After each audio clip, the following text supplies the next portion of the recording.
వినోద్, ప్రస్తుతం మనం విశాఖపట్నంలో ఉన్న ఇటుపక్క ఎల్ఐసి బిల్డింగ్, మరి ఇటుపక్క జగదంబ ఏరియా, కోతవేట దూరంలో బీచ్ రోడ్డు, ఇవన్నీ ప్రాంతంలో మనం ఉన్నాం. ఈరోజు మరి ప్రత్యేకంగా క్రైస్తవుల మీద మరి భారతదేశం యావత్తు సుమారు 800 పైచీలకు దాడులు, కొన్ని మరణాలు.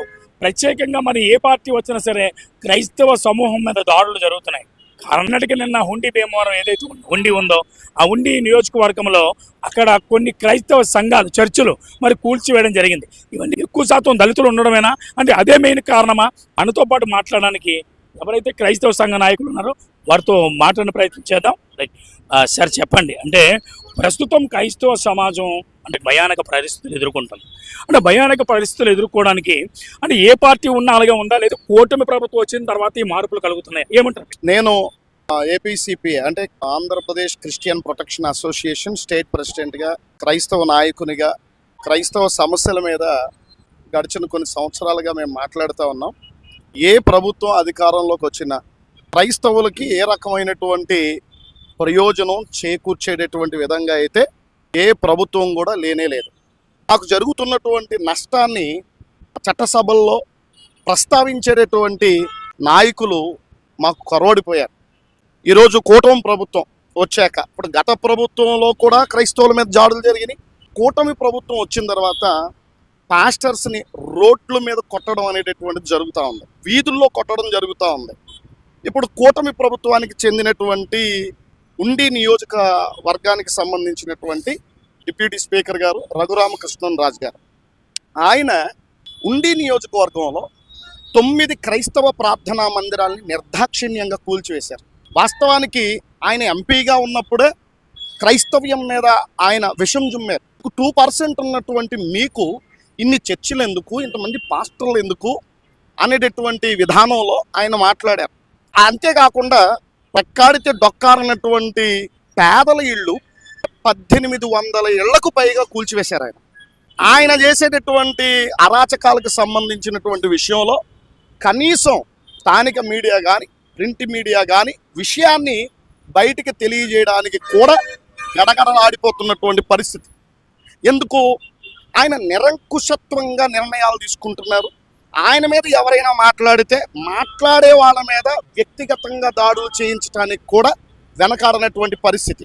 అదంతా ఒక రకమైనటువంటి కోణం అయితే, ఈ రెండవ రకమైనటువంటి కోణం ఏంటంటే, ఇప్పుడు ఏపీ స్టేట్లో అనేకమైనటువంటి క్రైస్తవుల మీద దాడులు జరుగుతూ ఉంటే కనీసం ఒక మంత్రి గారు మాట్లాడటం, ఒక ఎమ్మెల్యే మాట్లాడటం, కనీసం ముఖ్యమంత్రి గారు కూడా క్రైస్తవుల మందిరాలు కూల్చివేయబడితే గనక మేము క్రైస్తవుల పక్షంగా ఉంటాం, ఖచ్చితంగా మీకు ఒకవేళ ఏదైనా నష్టం జరిగింది అనేటటువంటి వాస్తవం కనుక నా దృష్టికి వస్తే నేను వెంటనే చర్యలు తీసుకుంటానన్న సమాధానం కూడా ముఖ్యమంత్రి గారి దగ్గర నుండి కూడా రావట్లేదు. క్రైస్తవ సమస్యల మీద అసెంబ్లీలో మాట్లాడే వాళ్ళు ఎవరు లేరు.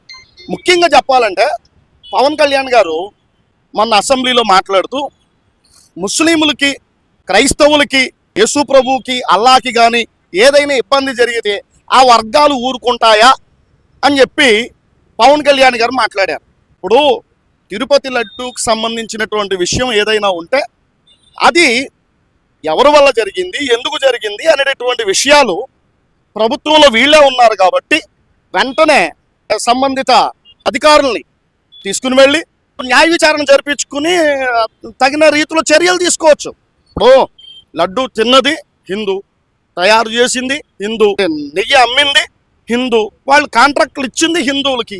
మధ్యలో అసెంబ్లీలో క్రైస్తవుల్ని, ముస్లింలని ఎందుకు లాగుతున్నారు? మీకు రాజకీయపరమైనటువంటి ప్రయోజనాలు కావాలి అంటే మతాలని లాక్కండి. సమస్యలు ఏమైనా ఉంటే సమస్యల్ని సమస్యలుగా చూడండి.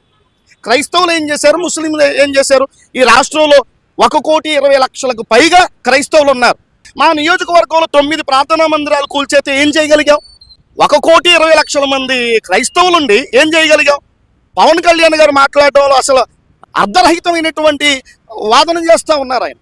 అది ఆయన వ్యక్తిత్వానికి మంచిది కాదు. ఇంకొక విషయం, లడ్డూ దగ్గర మొదలుపెట్టి మత మార్పిడి దగ్గర ఆపారు. నేను ఒక విషయం సూటిగా పవన్ కళ్యాణ్ గారిని అడుగుతున్నాను. నా భార్య క్రిస్టియను, మా అమ్మాయికి బాప్తిసం ఇప్పించాం, నేను బాప్తిసం తీసుకున్నాను అని చెప్పారు కదా. ఇప్పుడు మత మార్పిళ్ళ గురించి మీరు ఏం చెప్తారు? బియ్యానికి అమ్ముడైపోతున్నారు సమాజం, డబ్బులకి అమ్ముడైపోతున్నారు, గుడ్లకి అమ్ముడైపోతున్నారు అని చెప్తున్నారు.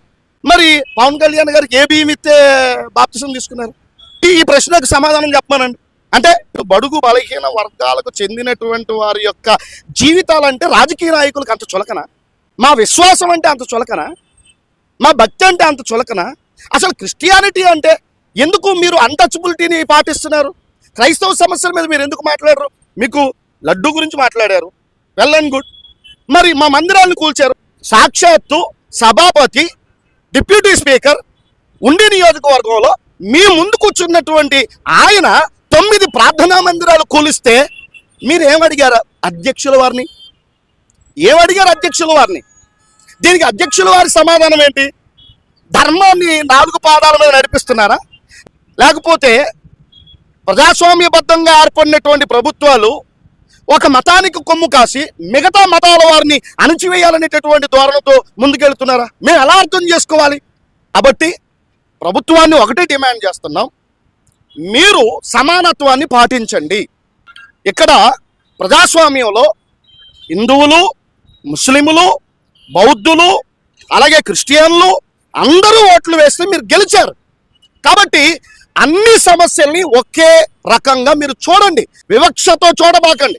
ఈరోజు డిప్యూటీ స్పీకర్ గారు ఆయన ఆ స్థానంలో ఉండి నియోజకవర్గంలో అంత దారుణమైనటువంటి సిచ్యువేషన్ని క్రియేట్ చేస్తూ ఉంటే ప్రభుత్వం తరపు నుండి స్పందన లేకపోతే ఎట్లా?